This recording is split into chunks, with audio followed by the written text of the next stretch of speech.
Welcome, my dear student of class 8. How are you? I hope you all are fine.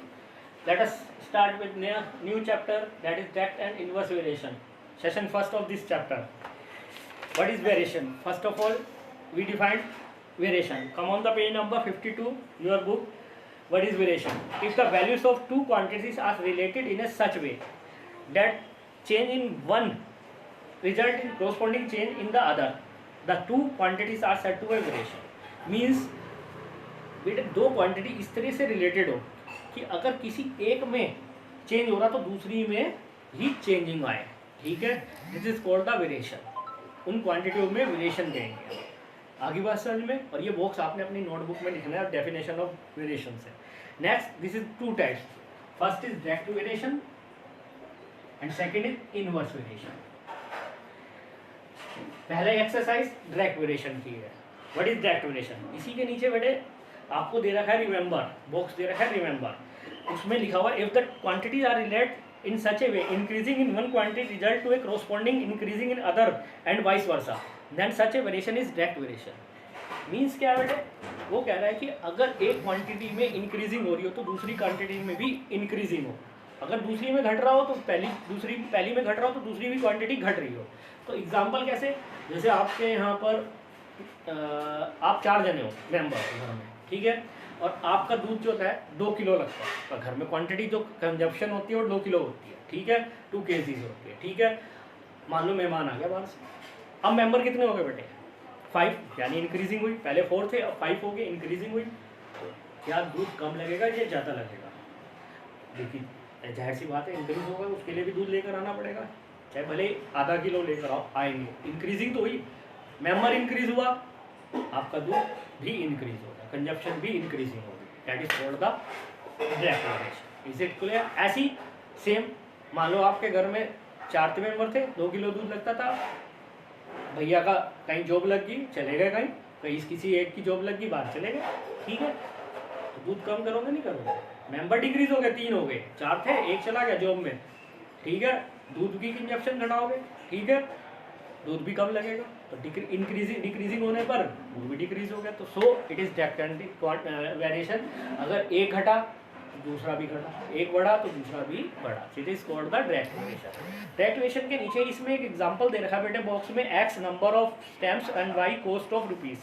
इसमें ये लिखा हुआ है 5, 10, 10, 20, 15, 30, 20, 40, 25, 50, 30, 60। बेटे जरा ध्यान से देखो इसे, अगर मैं इनको डिवाइड करूँ 5/10, 10/20, 15/30, 20/40, 25/50, 60, 30/60, सबको डिवाइड करो।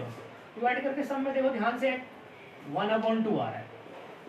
मीन्स अगर डायरेक्ट वेरिएशन में डिवाइड करके सेम आता है, अगर डायरेक्ट वेरिएशन हो तो वहाँ डिवाइड करके सेम आता है, ये पहचान है। अगर डिवाइड करो सेम आ गया सारा तो it is called direct variation, ठीक है, ये क्या होगी? डायरेक्ट वेरिएशन होगा, ठीक। In case it is direct variation means किसी भी दो क्वांटिटी को, एक क्वांटिटी मैंने x मान ली, y मान ली, डिवाइड करके सेम आता है, it is called k for constant. Constant मतलब फिक्स कर दिया, फिक्स क्वांटिटी आएगी। यहाँ फिक्स क्वांटिटी क्या आती है? 1/2, 1/2, 1/2, 1/2, 1/2, तो k इज कांस्टेंट कर दिया हमने, ठीक है, दिस इज कॉल्ड कांस्टेंट, ठीक है, हमने क्या कर दिया? कांस्टेंट कर दिया। Is it clear? तो वो डायरेक्ट वेरिएशन है। आगे बात समझ में? अब आओ इसकी एक्सरसाइज में। Come on the worksheet first question.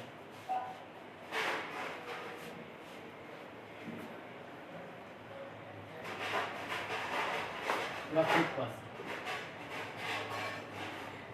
उसने कहा मिसिंग टर्म्स फाइंड आउट करनी है इसमें। 6/18, 8/डैश, 12/डैश, -/60, और खुद लिखा हुआ है x and y varies directly, यहाँ खुद ही लिख दिया वेरीज डायरेक्टली है, ठीक है, वेरीज डायरेक्टली है। तो बेटे जो क्वांटिटी पूरी दे रखी है 6/8 उसे तो लेकर चल रहे हैं, और डिवाइड करके सेम आता है, इसलिए 6/8, 8/डैश, डैश की जगह मैंने A1 मान लिया। अब क्रॉस मल्टीप्लिकेशन करी, ये क्वांटिटीज निकालूंगा जो डैश है, फिलिंग द ब्लैंक्स, वो मेथड है ये निकालने का। 6A1 = 8 × 18, अपॉन में ले लीजिए, A1 = 8/18, 8 × 18/6, 6 3 जा 18, 8 3 जा 24, तो यहाँ पर 24 है, ठीक है।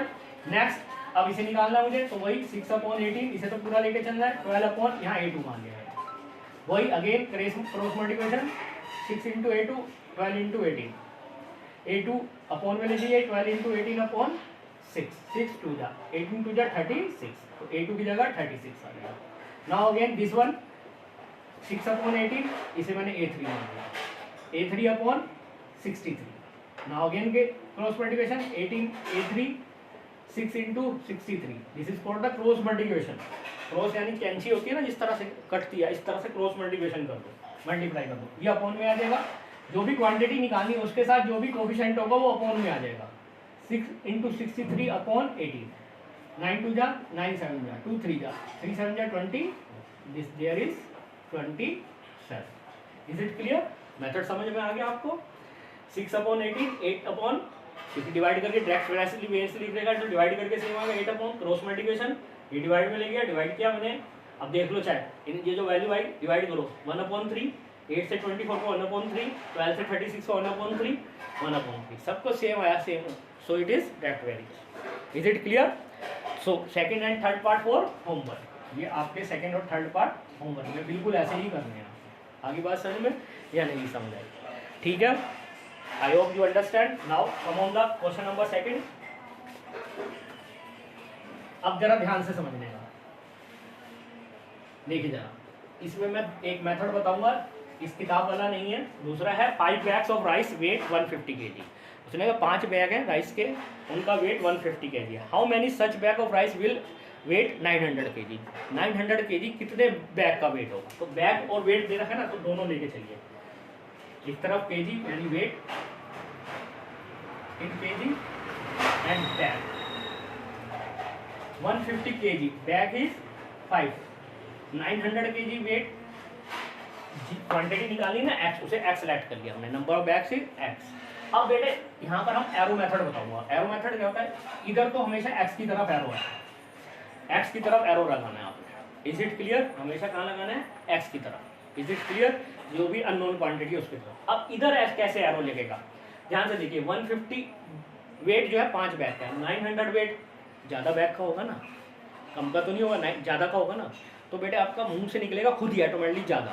तो ज़्यादा जब भी आएगा तो जो दोनों में बड़ी डिजिट होगी, ज़्यादा के लिए जो दोनों में बड़ी डिजिट होगी उस तरफ एरो आएगा। ऐसे अगर मुंह से कम निकल आता कि भाई कम होगा, मान लो मैं यहाँ पे लिख देता 100 kg वेट, तो कम बैग का होगा, कम, तो दोनों में जो छोटी डिजिट होगी उस तरफ एरो। जब ज़्यादा आएगा तो बड़ी डिजिट की तरफ एरो आएगा, जब कम होगा तो छोटी डिजिट की तरफ एरो आएगा। ठीक है, अभी हमारा 900 था, ज़्यादा है तब भी इधर ही है।